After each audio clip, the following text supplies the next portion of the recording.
Some will point to the fall, and the fall is a great portion of the sports calendar, no doubt. But this is also an elite portion of the sports calendar, and a lot is going on. Mike Asti here, another episode of Mic Drop, made possible by the Believe Network, available everywhere you get your podcasts and played on Sirius XM. And we're going to go through the Pittsburgh docket, kind of what's going on around the Pittsburgh sports scene, on and off the field, court, rink, whatever, with a colleague here in Pittsburgh. That'll be Paul Zeise, a longtime journalist in the Pittsburgh market and current columnist with the Pittsburgh Post-Gazette. So, Paul, first off, how are you? Thanks for jumping on. I'm great. I'm doing great. Couldn't ask for a better start to the week. Awesome. And hopefully, it gets better from here. Yeah, 100%. It's a great outlook at the beginning of the week. Hopefully the weather cooperates, though. I kind of was teased by 65 degrees and 25. I'm not really a fan. Allegedly going to be some golf weather this week if you do such things. I would like to hit the links for sure. If I have two young girls at home, as you know, it's rougher to get back on the course right now in my life. But yes, it'd be great if it's golf weather for sure. So it was last week. I didn't get out there, but maybe coming up. Again, Paul Zeise here, Mic Drop with Believe and everywhere you get your podcasts. I do want to start with the Steelers. We're going to go around the horn here. I do want to start with the Steelers. And obviously coming out of the Combine, that's a great event to cover. I was not there this year, though. A lot going on this year with a new era. Like it or not, Tomlin gone, Mike McCarthy in. Will Rodgers be back? Those are question marks around the Pittsburgh Steelers offseason right now. But before we get there, they had a little report card that came out recently. Report card day for the Steelers is probably a day that they do not look forward to. They never do well in report card day for the Rooney family. And this year, once again, it was a fail in many important categories. I've talked about this on even recent shows. Some could argue this is overblown. Some could argue maybe some of this points to what really has been going on in recent years. Tomlin ironically got an A, but he obviously is no longer around, and that was getting stale, so they now move on. Where are you on the report card for the Steelers being so bad? Is that a big deal? Is that no deal at all? And what does that say about now the future of the franchise under Mike McCarthy, because the ownership is not changing, even if now the coach has? I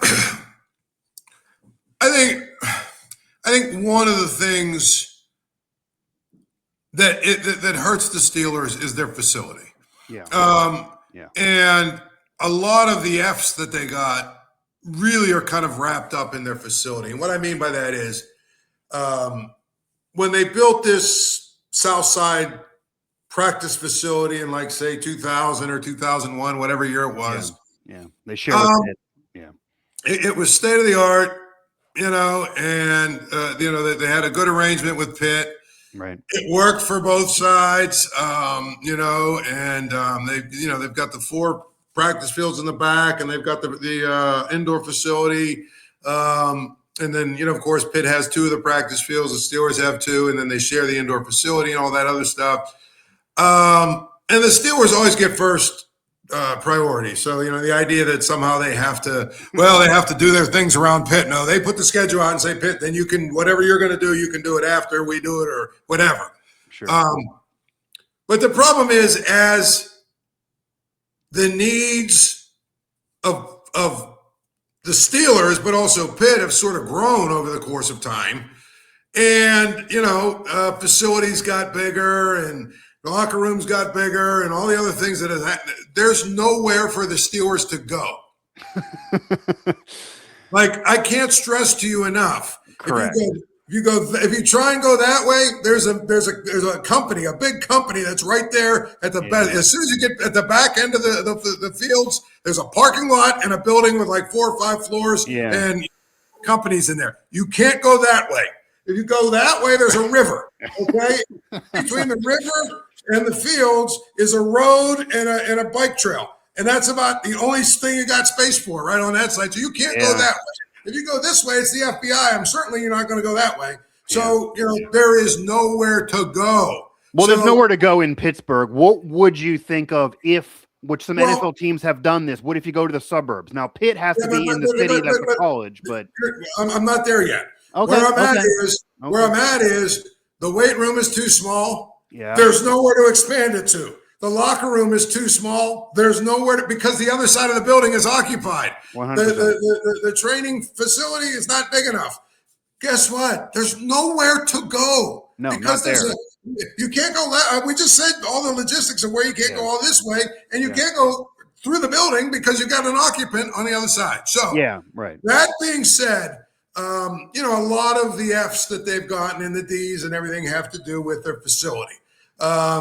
And I think even the one, didn't Art Rooney get like a D- or something? Yeah, ownership got a D-. That's his lowest. I think that's even tied to the idea that, they don't care about us. I mean, they got us in this small little facility and, they're not doing anything about it. And we only got 4 bathrooms in here and all this other crap. Well, again, the ownership group is good from the standpoint of they treat the team the right way.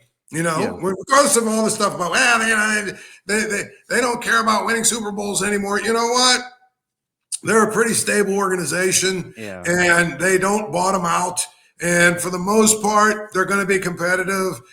We can argue all day that should they have taken a few shots at really trying to get over the top, maybe. But by the same token, every year they're in the playoff hunt. So they're doing something right. Now, there are all kinds of rumors that I've heard that they've been sniffing around out near the airport for land. That's wonderful. For land. I've heard that too. Yeah, out near in South Fayette or North Fayette or whatever, one of the Fayettes out there, right? They've been, apparently there is like a plot of land or whatever that they've actually really looked into, to do something similar to the Penguins do. The Penguins practice in Cranberry. They play obviously in town, but they practice in Cranberry. They got a nice, big, beautiful facility up there, right, in Butler County. It's not even in Allegheny County. And the Steelers, I would be floored and shocked if a year and a half from now, 2 years from now, we're still talking about them in the South Side. I'm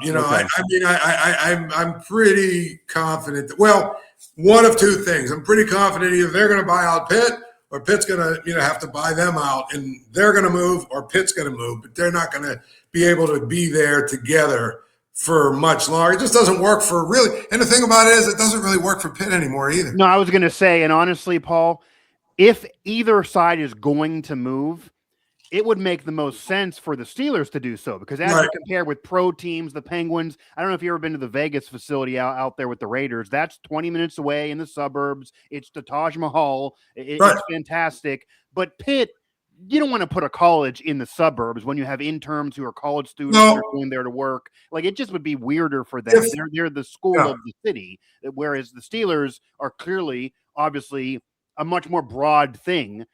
They could easier have a time in the suburbs. If Pitt had any foresight at all, though, they would have put their practice facility right next to the Pete, as opposed to the Victory Heights project, which is just which doesn't do a thing for the university other than put a big price tag and put them more in debt. So to me, I agree with you there. If we really wanted to do it the right way, so you're right, they're not going to move anywhere. So it's probably going to be the Steelers.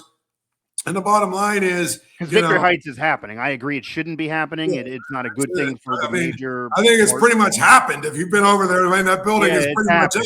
They broke ground. No, 100%. And the point I'm trying to make is they should have prioritized football by saying, listen, I know that there's this pipe dream that we've got to put a stadium in, but you're not putting a stadium in Oakland. Here's the thing. If you've ever tried to get out, like when Jamie Dixon had that program running and rolling, there would be 12,000 people in that building, right? Insane. Getting in and out with 12,000 people was a nightmare. 100%. Now we're going to do it with 45,000? Unless you're going to actually go and get infrastructure to somehow get from the highways, into the parking lots, right? Without everything else. And you can't do that because there's neighborhoods there. Now we're talking 20, 30 years from now if they even exactly. So but the Steelers could do this in 2 years. They could do it. Steelers could go wherever they want to go. Right. And my thing is, there's a lot of land that's right around, and the bottom line is, if you go even a little bit further to, what's the next town? Like down into like McDonald and even a little bit further midway down that way. Now all of a sudden you're talking about getting into a different county and, taxes are much different and probably land is a lot cheaper and all that other stuff. So that's true. Yeah. To me, that is what you. And you wouldn't be that far. You still would be within a half hour away. It's not, I mean, the region, as you know, everything's, you go down to West Virginia, it's even an hour away. Like Washington, PA would be 30 minutes if you have to go there. And my thing is, a lot of these guys live in like Swickley and places like that. Guess what? Well, Swickley is easy to get to like South Fayette and North Fayette or like that. But my point is, if you live like on the other side of town, these guys make enough money that if they wanted to move to that side of town out by the airport, I'm sure they could do it. Well, and if they lived out there, they'd only have to come to town 8 times. If you think about it, they'd only have to come to town 8 times for the games. So, and they're coming Sunday mornings for the most part, so there's no traffic. So my point is, I will be shocked. It's better than a South Side commute every day of the week. 100%. You know what I mean? I would be shocked. 100%. If we're talking about the Steelers still sharing a facility with Pitt like a year and a half, 2 years from now. I agree. I agree that if either side is going to move within the next decade plus, it's going to be the Steelers. There's really nowhere for Pitt to go. Victory rates has happened, even though it shouldn't have happened. That's a whole nother problem for the Pitt program and their athletic department, and for now Green to handle. But the Steelers could make this decision tomorrow. Maybe I've heard those rumors too. Maybe they kind of have, and they could be out there in a year and a half. They have the money. They could do it. There's a lot more room to do things. Anywhere in the suburbs, the players might even prefer, certainly the veteran players, and clearly they don't like what's going on right now.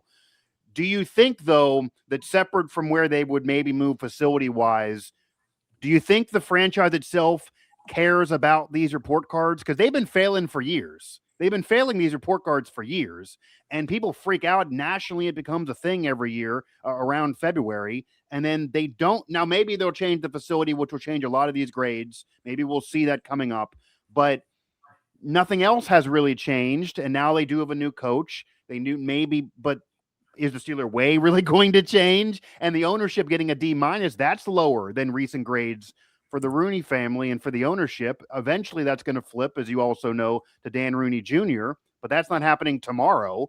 So I don't know what will change for next year's report card. They're going to probably, if they get in the playoffs again and lose right away, these grades might be the same, but does it really matter to them?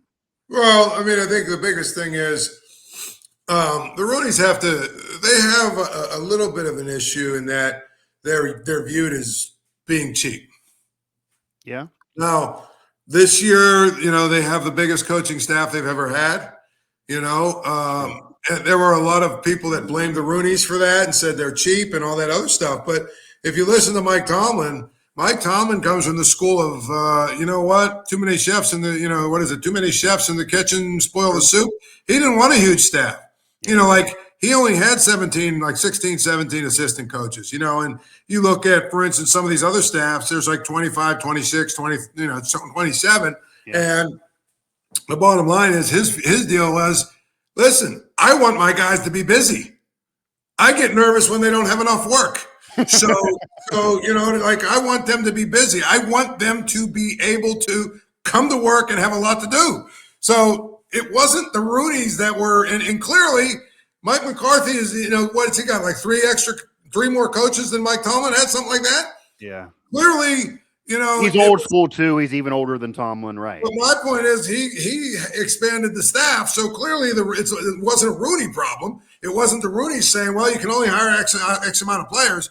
Yeah. But there's a perception that the Rooneys are cheap, and then notoriously, that they squeeze pennies and all that other stuff. Staff-wise, for sure, yeah. Yeah, that has to, somehow change.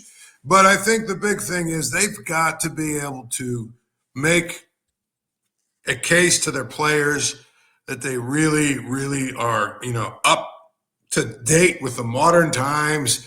And part of what bothers me about the way the Rooneys do business is Art the Second kind of goes by this mantra. Well, it worked for my granddad and my dad. Yeah. Unfortunately, this isn't the 70s and 80s anymore.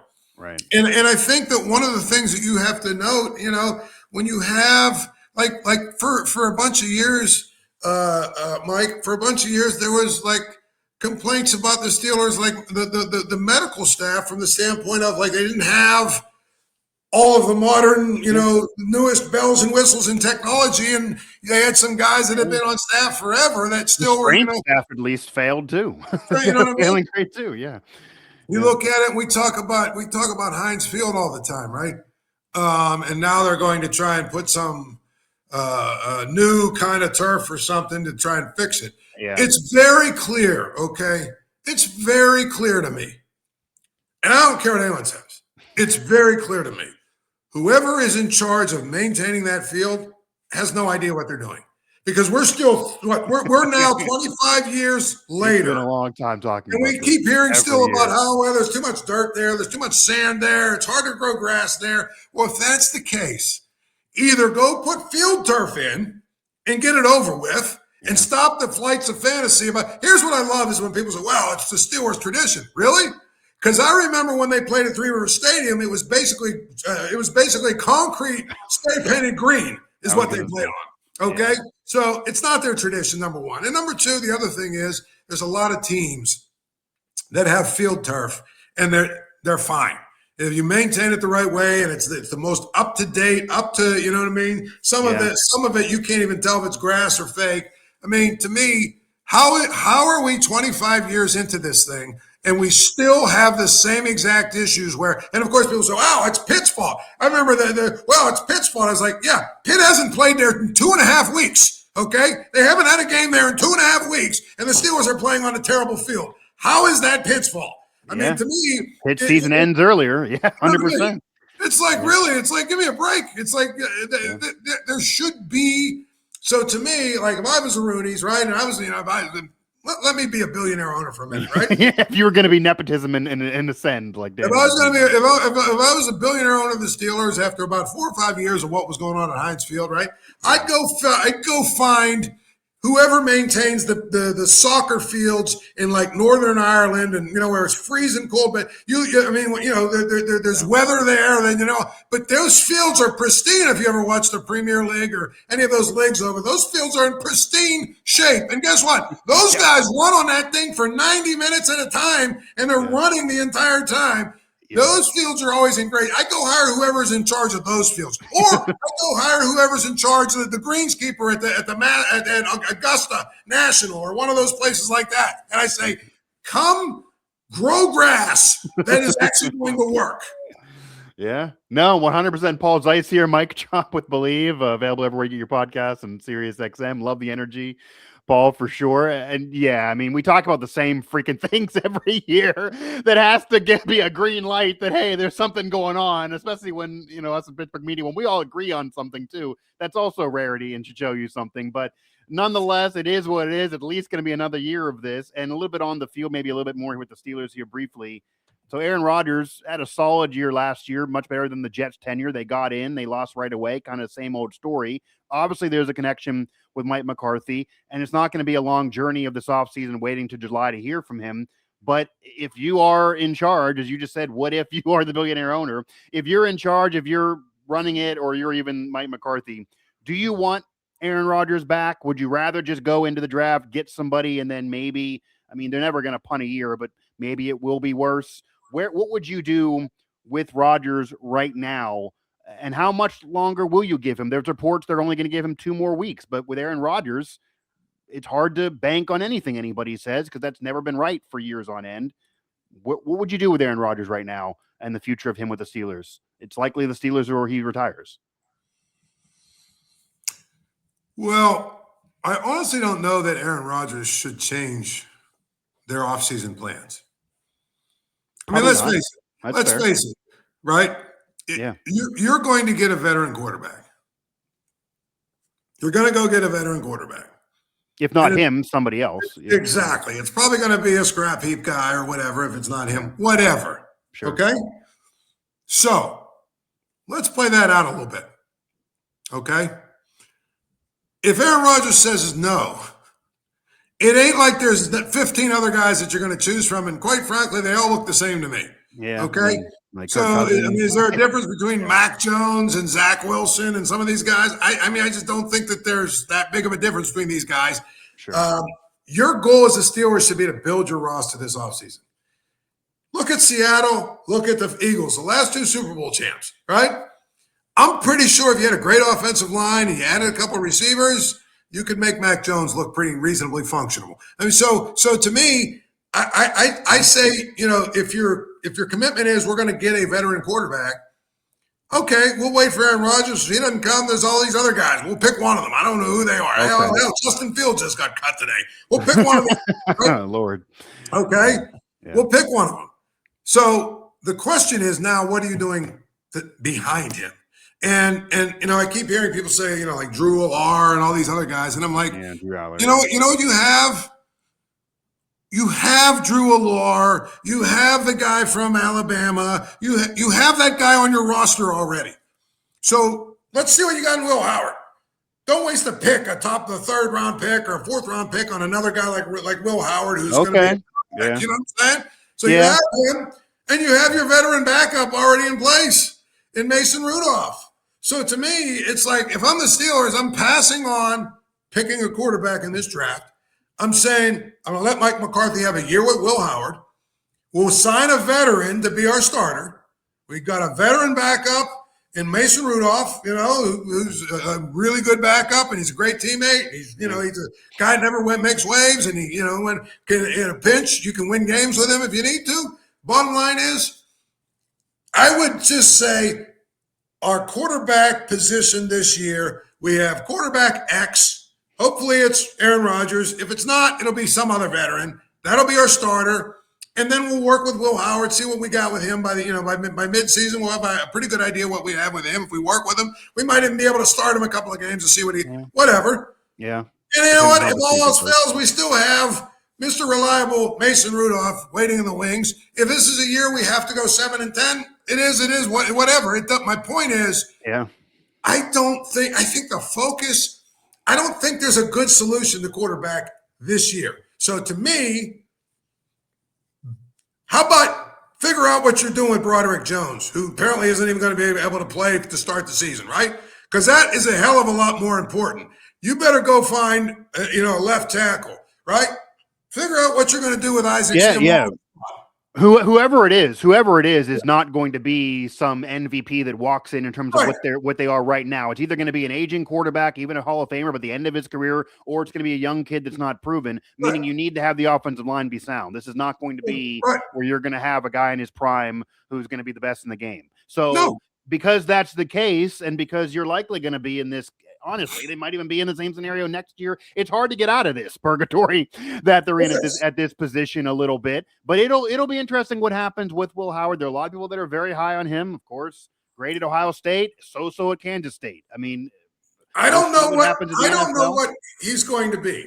I love all these people who definitively know he stinks. Yeah, know. How can you know what he's going to be? You don't know. I don't know. Right. I mean, he was great at Ohio State, but all I'm saying is, if your plan this offseason, Mike, and this is what I'm saying, your plan this offseason should be, we'll have a stopgap quarterback, whether that guy's name is Aaron Rodgers or not, doesn't really matter. So if he wants to take 2 or 3 weeks or whatever he needs to take, that's fine, because if he doesn't, then we'll go get somebody else because it's a stopgap quarterback year for us. Yeah. But what we need is a left tackle, and what we need is a left guard, and what we need is 2, not 1, 2 receivers that can actually play, right?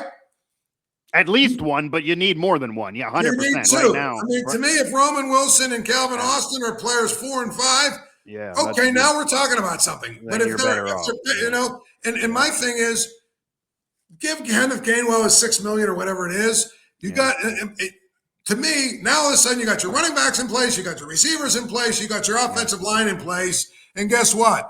Maybe next year, when the quarterback pool seems to be a little bit better, you get that quarterback of the future, and he's playing with an offense that's already built. I'm just saying, like, to me, and you have an All-Pro center in there for 3 years. It'll be his 3rd year now, Zach Frazier. I mean, he's great. You're going to have him for the future, so it's not a horrible situation for and McCormick and Troy Fontenot. You got your right side of your line is fine. You know what I'm saying? Yeah. That's my point. They're young and they're fine. So to me, go build your team. You need a defensive lineman. Yeah. You need one more corner. They need a lot. You probably need one more linebacker. You know what I mean? Like my point is, build your team in a way that the roster is so good that you can even make it. You can, if push comes to shove and you have to win with Mac Jones or somebody like that. Yeah, you can do that. Yeah, and there's a reason why. There's a reason why everyone looks every year and sees when Mac Jones starts 4 or 5 games for the 49ers and they win those games because they have an infrastructure of a solid line and a solid group around him when they're healthy. There's a reason why that helped Sam Darnold. He had a great year last year, but they had a lot around him that was able to elevate. It's you put them in the right spot, they can have success, but if not, the Steelers just their team this past season, there wasn't enough weapon. The line wasn't good enough.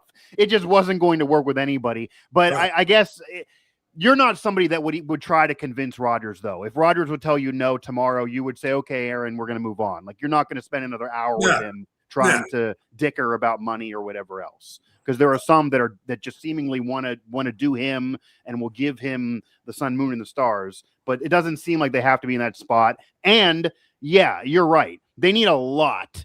So if you can't get Mendoza and you can't get those top picks because they're picking the back half of the first round again, you have somebody you did draft last year. I'm not inducting Will Howard in the Hall of Fame like some, but you got to see. And it wouldn't be the end of the world if they went 7-10 and missed. Granted, they don't ever want to do that. Paul Zeise here, Mike Asti, Mike Drop with Believe and Sirius XM. I do want to switch gears now. You mentioned the Penguins earlier and where their practice facility is, and it's in Cranberry, but they're playing their home games at PPG Paints Arena, and when they're there this year, they've been playing well. And this team has been exceeding expectations, even with Crosby out of the lineup. They now are playing well. They have the big win, shutting out Vegas, even without Crosby off the injury from the Olympic. This is above what anybody thought. Malkin's even playing above what people have thought.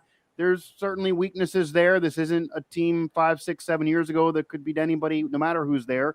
But they're playing better than what people thought. They're a playoff team right now. For you, what's the ceiling of this Penguins team this year? And that's with or without Crosby. Because right now, Crosby's still going to be out 3 more weeks.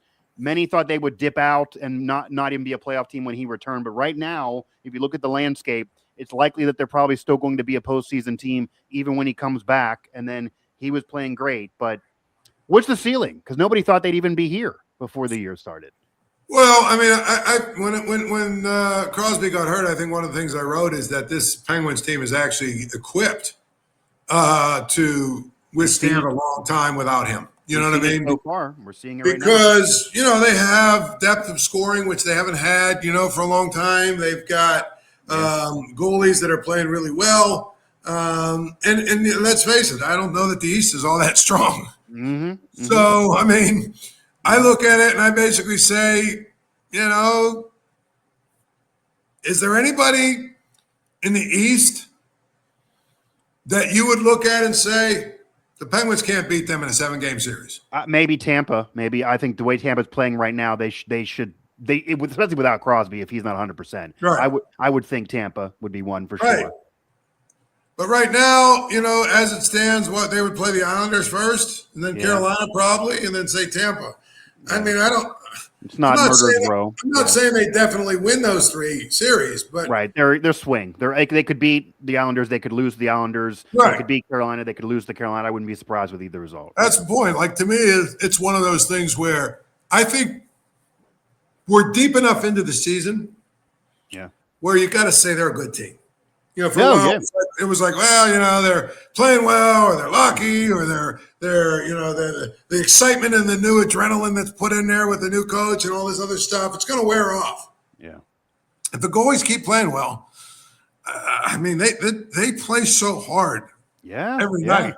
Yeah. They're a tough team to play against. And Skinner won like 7 in a row when he came over from Edmonton. They clearly won that deal. Jari's sucked there. Now they're getting production even from a young kid behind him. 100%. Right. Would you make a move at the deadline, though, coming up here that's significant to help win now? Because Dubas told a lot of us before the season, he kind of danced around these thoughts that maybe I would do something minor, but I'm really looking to the future. I'm not going to sell the farm this year. It's about rebuilding this team and becoming a winner even post-Crosby, whenever that is. But as you're mentioning, it is a wide open conference. Crosby was at the top of his game before getting hurt. If he comes back healthy and this team's playing like this, I don't see how you could possibly move Carlson like some thought before the year. And even maybe you need to add somebody. to actually try to win now and go as far as you can? Or do you not upset the plan of Dubas? Because clearly his plan months ago was more next year than this year. Is there one move what you have to ask yourself, is there one move to be made that puts them over the top? I don't know. I mean, they can always use blue. This team could always use blue line help. There's no question about that. Defense is where they would there's no question they could use that. They could, but my thoughts are, I don't know that you go get that guy who puts you over the top. Yeah.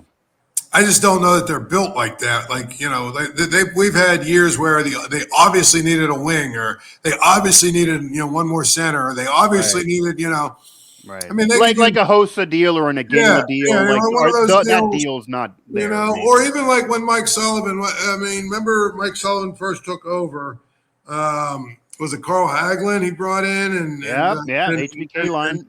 And who was the other guy? And he brought in two like speed guys that were just made the team faster, almost like that. Yeah. Obviously, they brought Kessel in. Yeah, Kessel's another example. I mean, I don't know that they need. I think that if they can make their defensemen, if they can make their defensive core a little better, without going crazy, I'd be okay with that. But I don't know necessarily if you need to do that. Because again, I just don't know that deal is out there to put them over the top. It's not an obvious thing to put them over the top. Yeah, I don't think you need to do that to win a series or so, as long as Crosby's playing well. You may need to do that to actually advance to the Cup final or go to the conference final, or if you actually think you can win a championship this year. In all reality, that's probably not the case. But in all honesty, Paul, if you look at the preseason expectations from all of us, fans, media, whoever, and then if they would get a series win and lose in the second round, that's a successful year. I mean, it's hard to say that's not above what anybody would have thought going into the season, even if Crosby, of course, wouldn't be happy with that. So, and then you go in the offseason drama of Malkin's future and all of that we'll get to later. Again, Paul Zeise here, Mic Drop with Believe, available everywhere you get your podcasts. Now, I also want to touch on a team that's about to play some games here soon once the weather gets warm, and that is the Pittsburgh Pirates. And of course, they usually are under the radar. Steelers, Penguins, they get the focus, but the Pirates have been in the news a little bit lately, and there's a little bit more hype around the Pirates from even the naysayers than in normal years of even predicting them to maybe be 500 or above, or who knows what. I mean, Connor Griffin looks like a stud, granted, obviously 19 years old, and they've made some moves. Where are you on the expectations that are reasonable for the Pirates this year, especially another year of Paul Skeens coming off the Cy Young Award year? You imagine this lineup will be better than it was, because it's hard to be worse and offensively hard to be worse. But what do you think is reasonable to expect from this Pirates team, even from Connor Griffin this year, who is getting Rookie of the Year hype? I mean, there are people saying that this is maybe the top prospect they've had since Barry Bonds, who his rookie year, he wasn't yet the legend that he would become. But that's where some people are right now. And we are March 2nd. It's very, very early. But most people were pretty negative a year ago, and there's a little optimism right now. Where are you? Well, I will say this. There's a reason for optimism. Okay. That's kind of what I'm asking. Yeah. But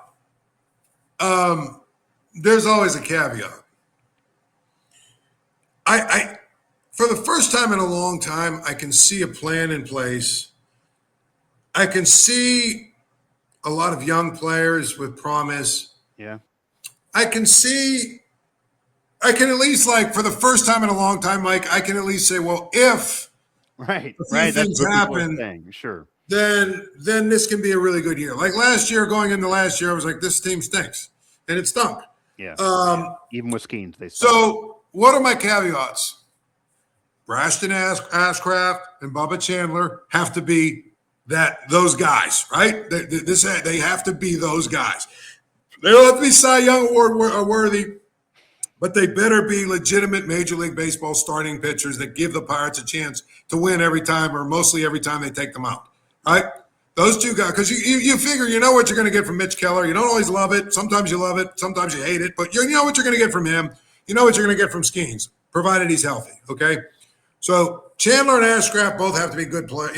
If they're both good, Then all of a sudden, the pitching staff doesn't even matter who your fifth guy is, if it's Hunter Barco or if it's Harrington or if it's the guy they got from the Astros, whatever his name is. I mean, the bottom line is, and then you got to figure in early June or whatever it is, they're going to get Jared Jones back, and you hope that he's pretty good. So my point is, so those are two things, right? Here's another thing. Defensively, they're not going to be a very good team. They just the way that they have put together the pieces they put together. They're worse defensively. That is in order to get guys in. Right. But okay. Right, so, right. But offensively, I mean, Hank Davis, is he going to do anything this year? Or is he going to be a 160 hitter? And if he does, then you've got issues at catcher. I think what's his name, Lau at second is going to be fine. I even think Horowitz at first will be fine. Okay.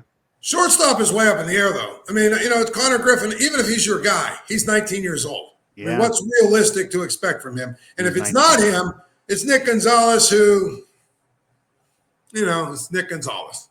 And if Nick Gonzalez has to play short, now you've got Jared Triolo playing third every day. Not loving the left side of the infield there, okay? Yeah. Then you've got, is Brian Reynolds going to bounce back? Yeah, Or is he old? Is it what we saw last year was the beginning of the end for, the diminishment of his skills. Is O'Neal Cruz going to be that 35, 40 home run guy that his swing and his swing path and all the other crap, you would think that's what he's going to be. And then the last thing is do you get 2024 Marcell Ozuna? Or do you get 2025 Marcell Ozuna? Sure. So big difference. Yep. My point is, there are some pieces there that if you say, hey, a reasonable amount of those things go well, this team could be okay. Even if half of them go well, you should be better than last year for sure, even if half of them go well. Right. But I just don't know that I trust O'Neal Cruz. It's hard to bet on it. Right? To me, is becoming very quickly. He's becoming Gregory Polanco. The guy that every single year, wow, his talent is off the charts. It's going to be this year. And he puts it all together, and then we don't get that. I mean, the expectations and the talent is so high that he got in the home run derby. I mean, nationally, people think the swing it could do this, and then you look at the numbers with the Pirates. It's not. And I'm not in love with Brian Reynolds. I know he's a good, solid player, but I think he's just a good, solid player. That's what he's doing. The two pitchers, they're young. I think they both have talent, so maybe they figure it out. Obviously, Skeens is what he is, and with Mitch Keller, the problem the Pirates have with Mitch Keller is he's probably a really, really good 3 or 4. They need him to be 2. But he has to be there too. Yeah. If he's your 3 or 4, okay. At least they're only worrying about him being the 2. If you remember 4 years ago, back in the day, they wanted him to be the 1. So now he's the 2, at least because of Skeens. But I think also one order of business, Skeens won the Sung Award because wins aren't evaluated as much anymore. But you need to stop losing Skeens starts or not winning Skeens starts to be a playoff team. If Skeens pitches and only allows 1 or 2 runs and only allows 2 or 3 hits, got to win it. Or you can't lose it if you don't win it for him. Have him win the Sung Award with 10 wins. Right there. Anyone who doesn't even follow the sport could tell you this team didn't go anywhere. I mean, you got to have your best guy win games. It's not his fault necessarily, but you got to support him if you have it. And you would imagine Ozuna, I like the gamble. I know the emotions of Kutch, but yeah, last year was rougher for him, but there's a long trek where he had some power, where he had some good years. He's won before. He's younger. I think if you're betting on either, is he going to go back to what he was 2 years ago, or is Kutch going to go back to what he was 5 years ago or 7 years ago? I still would rather bet on Ozuna, but we'll see. They have a lot of question marks on this team for sure. How do you think they should handle Connor Griffin? That's really also the question of this year, because regardless of wins and losses, how they handle him this year, next year, that's going to be a big part of the future of this franchise. I would say if he's one of your best 25 or 26, you bring him up. Okay. But he has to actually, I'm lying. If he's your best shortstop, bring him up. That's fair. Yeah. There's no reason. He might be one of your best 25 or 26, but if he's not going to start every day and play every day, then there's no reason to bring him up. He probably is best 25-26 on this team, Right. honestly. There's no question. But my point is, if he's still, you evaluate, you think you're better off with Nick Gonzalez at short or whatever, or you want to say, well, we're gonna platoon or no. Yeah. If Griffin is here, Griffin has to play every day. Period. And you've got to make sure that you understand.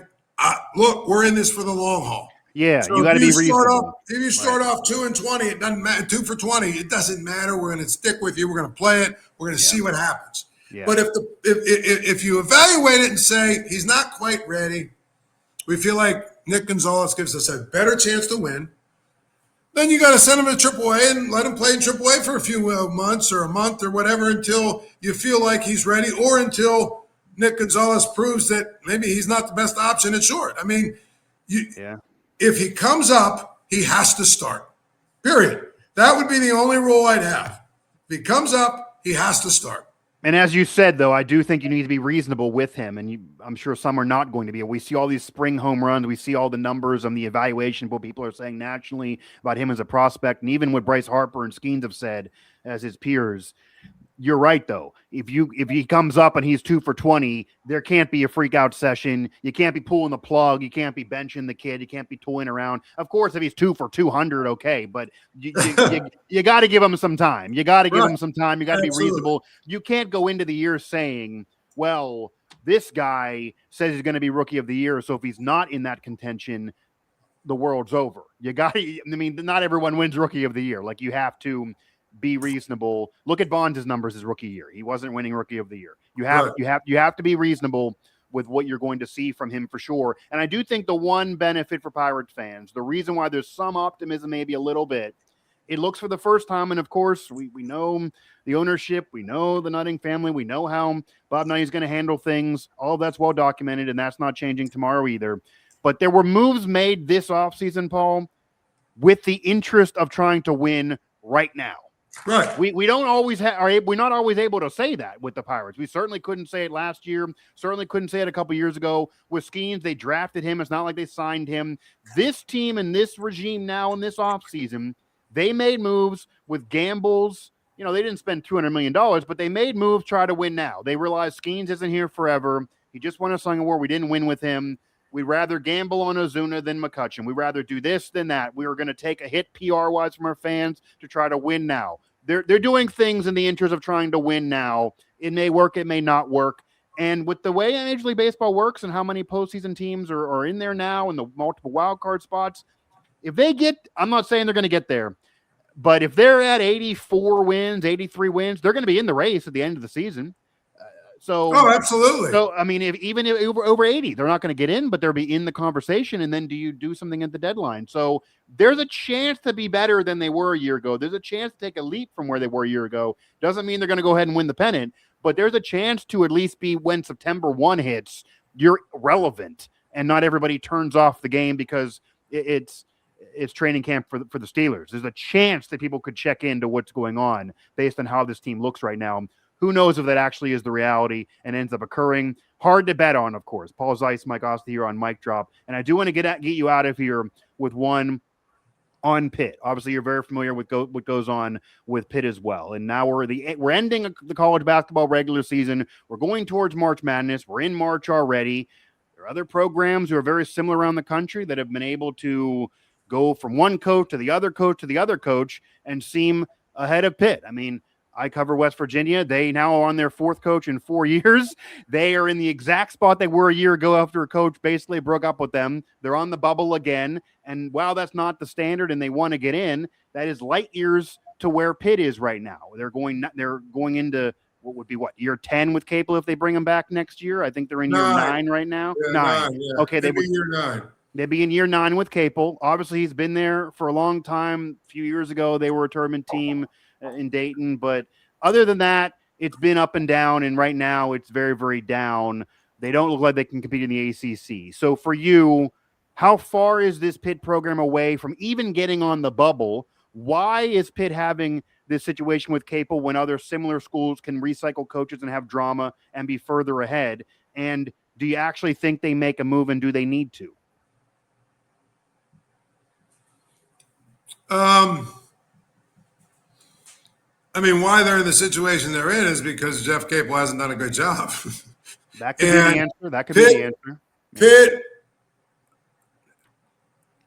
when Heather Lyke was the athletic director, one of the things that I really didn't like about the way she went about her business, well, there was a lot of things, but one of the things I didn't like was I felt like she was very lazy with respect to hiring and firing coaches.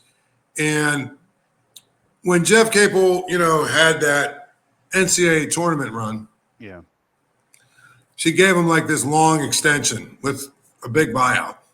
Yeah, the money is a rough situation. And, she didn't need to do that. Like, if I was looking at that team, which I did, and I said it at the time, I mean, this is the truth. He basically hit an inside straight of transfers. Like, he basically, you know what I mean? And let's not forget, they were first four. They weren't even like fully in the field. Number one. Number two, their average age of their starting lineup was older than the Oklahoma City Thunder at the time. So he hit an inside straight with a bunch of old guys.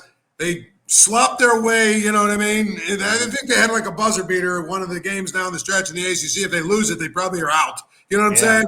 My point is, you say that's progress. You did a good job. That's reasonably good progress, but we need to see more, and we'll give you an extension. But they didn't do that. So now Pitt would have to be, they'd have to pay him $16 million to go away. And,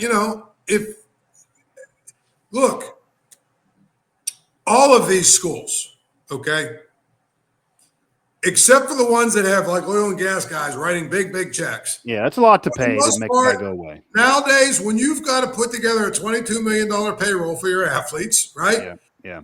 We still haven't gotten to the point where they've got to put together money to pay ex-athletes, which that's a part of the settlement as well. Yeah. You've got all this NIL stuff going on. Mm-hmm. And Pitt, thanks to Heather, you're cash-strapped as it is because you got a $260 million building for the sports that don't make any money. That it's a big vanity project. Victory Heights. Yeah. You know what I'm saying? Yeah. So I think, honestly, I don't know how they can fire him, Mike.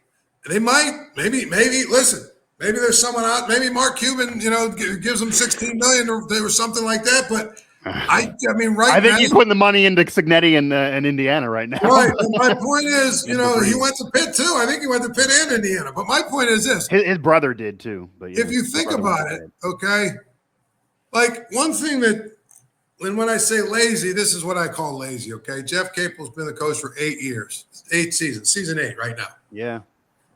He's got to one NCAA tournament. That's a long time, and that's bad. One NCAA in 8 years. That's in a power conference, that's ridiculous. That's insane. Now, here's the other thing. Yeah. Nobody above him has told him, you must change your staff. He has the same staff, not one change, for 8 years. Think about that. It's a new athletic director now, though. This is and my thing is, you have to. If you're Alan Green, at the very least, you say, "Listen, you got to change your staff." Period. And guess what? Capel might say no, and then you can fire him because now he's now giving you. Well, go. Actually, you don't even have to fire him. Say, "Listen, I'm going to change your staff," and he might say, "No, I'm going to resign," because he said quite often, "There's no way he's ever going to fire his brother who's on his staff." Yeah, the only thing he did with his staff is Jay Kuntz, who was at West Virginia under Huggins. He brought him in this past. He brought him in as a GM. He's a great recruiter. He's obviously not higher than that. My point is, he's a GM, which is good. He's a GM. Look, if you look at what Pitt has had for 7 or 8 years, Capel's problem hasn't been getting players. Yeah. I mean, Blake Hinson, Justin Champagny, there's a number of kids that they've had that are really, really good players. That hasn't necessarily been his problem. His problem, it's threefold. One, he's terrible at roster building. Okay, you can have 5 players that are good. If they don't fit together and don't, complement each other, you don't have a good team. He's number one. Number two, his game day coaching is interesting. I'll just say that. And number 3, I don't think he has a great staff at developing players. So my point is, Kuntz might be helpful from the standpoint of, maybe he can put together a roster and say, Jeff, look, it's not balanced. This roster you have is not balanced. We need this, we need this, we need this. Yeah, he's done that for tournament teams. He was Huggins' right-hand man, and he obviously they're in the tournament every year. So, but guess what? It might be too little, too late. It could be. And I hope for Jay. I know Jay. I hope for Jay that it's not a whole thing and he gets fired after 1 year. But the reality is, it's like one of those things where maybe he does a good job of, but if I'm Alan Green, I say, Jeff, your on-court staff we've got to change it. Let's go. I'll give you some money, some extra money or whatever to go hire some really good assistants. But this has got to change, dude. I love Jeff, and I think he's good. He's great face of the program. He's a great guy. He's a great role model for the players. They love him. He's a guy who cares about the academic side. He'll never embarrass your university. For the most part, his players never embarrass the university. He's everything you want for your head coach, except he just doesn't win enough. And so I think that Pitt is like, if you think about it like this, it was about 13, probably a little bit more now. Maybe say like 16, 17 years ago, Pitt's men's and women's program was on the cover of Sports Illustrated. They did like 4 regional covers, right? Where they took a men's program and a women's program from the same school. And Pitt was like in the East, because the women were a Sweet 16 team and the men were an Elite 8 team. Right. That wasn't that long ago. Now you've got the women's team might be the worst power conference team out there. Okay? Yeah, they're 1-7 in conference play, and you do have a scandal involving the coach. And they're mired in a scandal, right? Again, when we talk about lazy hires, right? Mm-hmm. Heather didn't want to fight and work hard to really get the right coach, so she just hired her buddy from Eastern Michigan. When she was at Eastern Michigan, Torrey was at Eastern Michigan. Just because he was at Eastern Michigan with you, that's not part of why you hire a guy. And the other part of it is, and this is what drives me nuts about people. Yeah. He had a little bit of success at the lower levels, right? You understand in the ACC, you've got North Carolina, Duke, Notre Dame, Louisville to start with, right? 4 Final Four programs essentially, right? To start with at the top of the league. Now, Notre Dame's down a little bit, but they're always going to be good. You know what I'm saying? For the most part. And then you've got about 5 or 6 other programs that are really good as well. You better hire a coach that understands that, the ACC and understands what it takes to win in the ACC. And that's why it's so disappointing what's happened with Jeff. Because when they hired Jeff, I thought it was a home run for Pitt. I think a lot of people thought it was a home run hire. And I thought, here's why. From a pedigree, yeah. Here's why. It was really the first time that Pitt, the administration, the alums, the fans. Yeah. It was really the first time they acknowledged, guess what? Our days in the Big East are over. We need to become an ACC program. Like we need to, and they went out and hired a guy who is, ACC as they come. Yeah. That's what to me is disappointing about Jeff not working out. Yeah, and really, if Jeff would get fired, he would one tournament appearance, and yes, it was Dayton. It was the first 4. You could argue whether that banner should count or not. In 8 years is just not good enough anywhere. Any of these schools we're naming. Like, that's just nuts. Like, there's no way he would deny that. And you are building a roster every single year. But so you could do it with veterans. If you want to go in and bring in all seniors every year and you get in the tournament every year, no one's going to complain. But if you bring in all seniors every year and then you miss the tournament and then they're all gone and you bring a new group in and you also miss, that's going to be the problem. But it just is interesting when you look around the landscape of similar programs, whether it be in conference or out of conference, that have dealt with more, that are in similar spots, that are seemingly light years ahead of Pitt and certainly performing better this year. And you kind of hit the nail on the head. That just goes back to Capel then. That just has to go back to Capel then.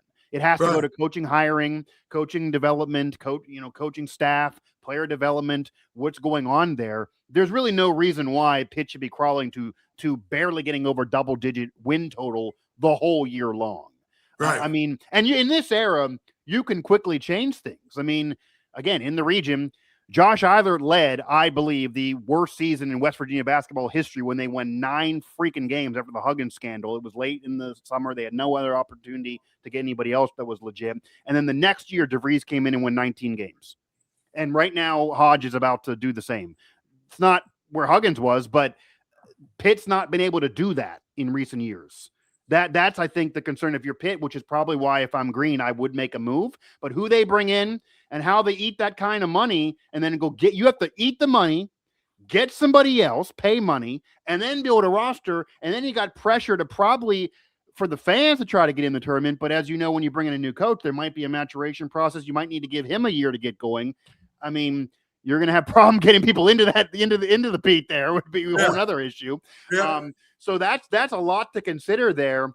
And eventually maybe you just make a move though. I mean, as you were talking, Jeff Capel's he's kind of Pitt's Neil Brown, like a great guy, great steward of the program, a great man, but eventually you just got to bite the bullet, whether it's money or not, and just make a change. So you don't have pickets around the street.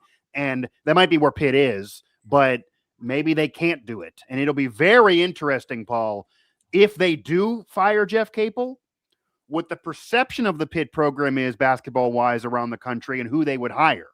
It's not like there's going to be tons of open jobs this year, but this program is showing in the last 10 years the peak is the first four. That's not great. Where you were 20 years ago. I think one of the biggest things is whoever they hire is going to have to be convinced that they're going to invest in the program. Yeah. Like, you better be able to convince someone coming in, listen, we're going to give you this amount of money for your NIL, your revenue share, blah, blah, blah. What else do you need? Because the perception of Pitt is that it's, that they don't do those things. Yeah, there's a negative financial perception right now. Right. So I mean, I think one of the biggest, the most damning stats for Capel though is in his 8 years, he is 59-91 in ACC games. I mean, that's nuts. I mean, you got to be able to do better in your league, no matter what else. 59-91 against the teams that are in your league, which, if you really want to take it one step further, and I always do this, that's nuts. His last 2 years at Oklahoma. So that means 10 seasons in a power conference. His last 10 seasons in a power conference, right? Yeah, they were in the Big 12 at the time. But they were in the Big 12. Oklahoma was in the Big 12, and his last 2 years there and his first 8 years here. Mm-hmm. Okay. So he was, let's see, let me do the math. 59-9 is what? 68? Yeah, 68. 68 and 114. 68 and 114 in conference games in his last 10 years. That's what his record is. I mean, yeah, and if you go from Oklahoma to Pitt, what's that, 13, 14 years as a head coach at the power level, 3 NCAA tournament appearances? Yeah. I know he had some ranked seasons at Oklahoma, but he only took them to 2 tournaments. Granted, Oklahoma's not a basketball power, but 2 tournaments in 5-6 years there, and then the 1 in 8 years at Pitt is just horrible. I think most people thought the Thunder would have been better at Pitt than what it's been. There's a lot of jokes to be made about the fact that his 2 teams at Oklahoma that made the tournament and his team that made the tournament at Pitt, neither of them go anywhere without a guy by the name of Blake. Because if you remember, they had Blake Griffin and his brother and those guys out in Oklahoma. Sure. And then, of course, the other gift that keeps on giving is when Capel left. I mean, that program was on probation, or they were under a probe or whatever, NCAA probe or whatever. Yeah. And then he had Blake. I can't even think of his last name. Henson. On this team. So my point is, if you think about his record in conference games, though, how do you continue to go forward with that? Yeah, that's the thing, that even with the money being the way it is, I think what you're telling the fans, if you continue on with Capel, is winning is not the top priority for the men's basketball program. No. That's all. And I'm not saying it would be the case, but that's what you would be telling the fans, that we're going to prioritize the Olympics. We're going to maybe go, help Narduzzi for one more go, but you're down in the pecking order. And I don't know how you get people to go to the arena then, if that's the case. Well, I mean, I think one of the biggest things is if you're going to bring them back, you better have some legitimately tangible things that you say, look, this is what we're changing, starting with the staff, starting with our recruiting budgets more or whatever. You know what I'm saying? Or whatever. You better be able to sell the idea that, hey, we are investing, Because the issue is, and I'll get you out of here with this, the issue is you have more pressure on you to at minimum be a bubble team, if not get in the NCAA tournament, if you bring Capel back, than if you hire somebody else. If you hire somebody else, the fans might be able to say, let's give it 1 year with this new guy. Okay. if we're on the bubble, that's better than this with Jeff Capel, where we're not even close to the bubble. But if you bring Capel back next year and we're in March 2nd and we're not even talking about being a bubble team, and if you're losing the brawl by 30 points and you're out there barely getting double digits and overall wins, you can't win any conference games. Yeah, you upset a team or two, but you're not even on Lenardi's sheet. And if you've seen it, it goes way beyond the bubble teams. He's listed 90 teams in that thing. I mean, Pitt's Ken Palm is in the hundreds. If that's you next year, then man, I mean, then everyone's going to say you should have fired Capel before. It's going to really look bad for Capel. I mean, you're getting in territory where no one's going to want to see him brought back 10 years from now to celebrate anything. I mean, yeah, I think it might be best for him and the program, him be assistant on someone else's staff, worry about his future. We'll see where that could go. His value is low right now. And then who they get would be interesting. There are still some coaches that were not hired in last year's cycle. Last year's cycle was riddled with a lot of power programs that had openings at the same time. Doesn't appear there's going to be as many this year. Maybe this is a better spot to hit an opening than last year. Last year, if you had your job open last year, Paul, I mean, you would have been competing with Louisville, Michigan, West Virginia also, of course, was open. It would have been harder for you to be able to sit there and say, you know, we got the best job here. We'll see who else is open this cycle. But you know what, though, because of the NIL and the pressure to win, you can win quicker if you can fix every year. There's going to be there's going to be a lot of jobs open every year now because that's true. That's true. When you're investing all this money in these programs and they're not winning, I mean, you know, 100%. No, the leash is not long. No one else, whoever comes into Pitt and takes over for Capel, they're not getting 8 years to make one tournament. No, there's no way. Not at all. Not at all. In fact, you know, again, you might not get half of it. You might not get 4 years. If you don't win and show progress and all that other stuff, you better do it pretty quickly because the bottom line is, you know, they're putting a lot of money into these programs now, and a lot of these athletic departments are going broke trying to win. They don't want to hear. They don't want to hear it. Yeah, 100%. I mean, there's a reason why. And I literally asked Ross Hodge this, and he agreed. There's a reason why we are seeing more coaches every year, but especially this year, have legitimately viral meltdowns when they lose games. Right. Wes Miller, when he loses, he lost twice to West Virginia this year. Every loss to WVU, he freaked out. He was almost fighting a media member. He's yelling. I mean, obviously we have viral moments, but I mean, usually you get one a year in the sport. You don't get two in a week from the same man. So obviously there's a lot of pressure. I mean, Ross said he believes that is part of, these are nice guys who are calm, cool, collected when I talk to them in the summer, but if they lose a game by a basket, they're out there trying to fight a reporter. It's because what you're saying, they have no rope. And it really, you know what you do when you're in the off season. If you build the team and you have the money, you're fine. If you didn't build the right team, you don't have the money, you're going to deal with the next 8 months being incredibly stressful because you're trying to squeeze something out of a group that's probably not there.